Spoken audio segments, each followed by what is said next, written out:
18 April سن 1993 کو صدر غلام اسحاق خان کی جانب سے اپنی حکومت برطرف کیے جانے پر نواز شریف کا مزاحمتی چہرہ پہلی مرتبہ تب سامنے آیا جب انہوں نے قوم سے خطاب میں واشگاف الفاظ میں اعلان کیا کہ میں ڈکٹیشن نہیں لوں گا۔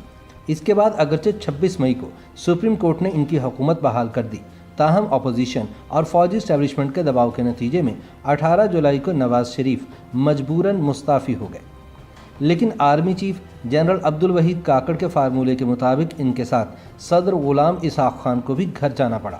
یوں نواز شریف خود تو ڈوبے ہی، لیکن غلام اسحاق خان کو بھی لے ڈوبے۔ صدر غلام اسحاق خان کی جانب سے صدارتی اختیار کے ذریعے آئین کی متنازع شق 58(2)B کے تحت نواز شریف حکومت کی برطرفی کا پروانہ عوام کی اکثریت کے لیے ایک سیاسی دھماکہ تھا، لیکن ملک کے دو بڑوں میں انتہا پر پہنچی ہوئی کشیدگی سے آگاہی رکھنے والے سیاسی حلقوں کے لیے یہ خبر غیر متوقع نہ تھی۔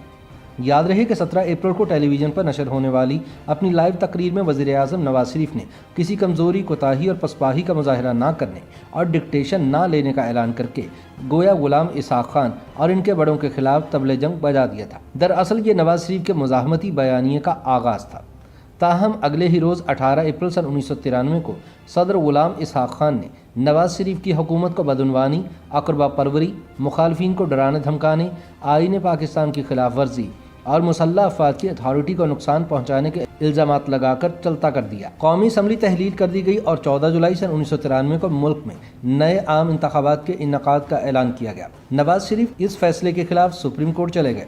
عدالت عظمیٰ نے اگرچہ قومی اسمبلی اور نواز شریف کی کابینہ بحال کرنے کا غیر معمولی قدم اٹھایا، لیکن اس فیصلے کے 1.5 ماہ کے اندر ہی نواز شریف اور صدر غلام اسحاق خان کو اپنے عہدوں سے مستعفی ہونا پڑا تھا۔ یہ دونوں فریقین کے درمیان تصادم اور محاذ آرائی کے انتہا پر پہنچ جانے والے ڈرامے کا ڈراپ سین تھا، جو سپریم کورٹ کے فیصلے کے بعد ایک نئے ڈھنگ سے شروع ہوا تھا۔ تب کے چیف جسٹس نسیم حسن شاہ کی سربراہی میں سپریم کورٹ کے 11 رکنی بینچ نے کیس کی سماعت کی اور 5 ہفتوں بعد 26 مئی کو فیصلہ سناتے ہوئے کہا کہ یہ عدالت صدارتی حکم کو خلاف قانون قرار دیتی ہے۔ یوں نواز شریف حکومت بحال ہو گئی۔ یہ واقعات ایسے وقت میں پیش آئے جب نواز شریف حکومت کو اپنی پیش رو بینظیر بھٹو کے برعکس صوبوں میں اپوزیشن کی حکومت کے چیلنج کا سامنا نہ تھا۔ سندھ میں وفاق کی سرپرستی اور سیاسی جوڑ توڑ سے معمولی عددی برتری کی بنیاد پر جام صادق علی بلا مقابلہ وزیر اعلیٰ بن گئے تھے۔ صدر غلام اسحاق خان اور وزیر اعظم نواز شریف میں قدر مشترک ضیاء الحق کی ہمنوائی اور سرپرستی تھی۔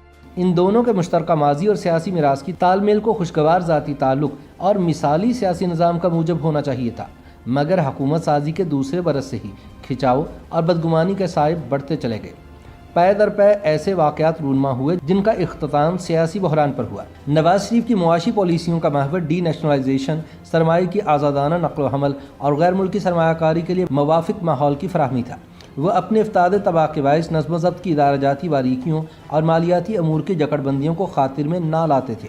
دوسری طرف قانونی مشگافیوں میں مشتاق غلام اسحاق خان نے اس روش کو مالیاتی نظم و ضبط کی خلاف ورزی قرار دے کر روک ٹوک شروع کر دی تھی، جس سے طاقت کے دونوں مراکز میں بد اعتمادی اور بد دلی جنم لینے لگی۔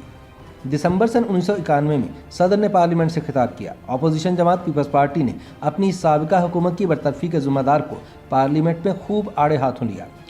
گو بابا گو کے نعروں میں صدر کے خطاب کے دوران حکومتی اراکین خاموشی سے بیٹھے رہے۔ صدر مملکت کو یہ غیر جانبداری بری طرح کھٹکنے لگی۔ اس واقعے کے کچھ ہی عرصے بعد غلام اسحاق خان کے معتمد خاص جلال حیدر زیدی کو وزیر اعظم نے منصب سے ہٹا دیا، جبکہ بینظیر بھٹو کی حکومت میں غلام اسحاق خان کے نفس ناطقہ صاحبزادہ یعقوب علی خان کو خصوصی اہتمام اور اصرار کے ساتھ وزارت خارجہ کے منصب پر فائز رکھا گیا تھا۔ ان دونوں شخصیات کے ساتھ عزیز منشی اور وداد خان بھی صدر کے قریب تھے۔ نواز شریف نے انہیں بھی کاروباری حکومت سے دور کر دیا۔ یہی وجہ ہے کہ سن 1993 کے حکومتی بحران کے دنوں میں یہ دونوں شخصیات غلام اسحاق خان کو قانونی اور سیاسی قوت فراہم کرنے میں پیش تھیں، بلکہ رویداد خان نے پیپلز پارٹی اور غلام اسحاق خان کے درمیان تعلقات کی استواری کی مہم کو پروجیکٹ مینہٹن کا نام دیا۔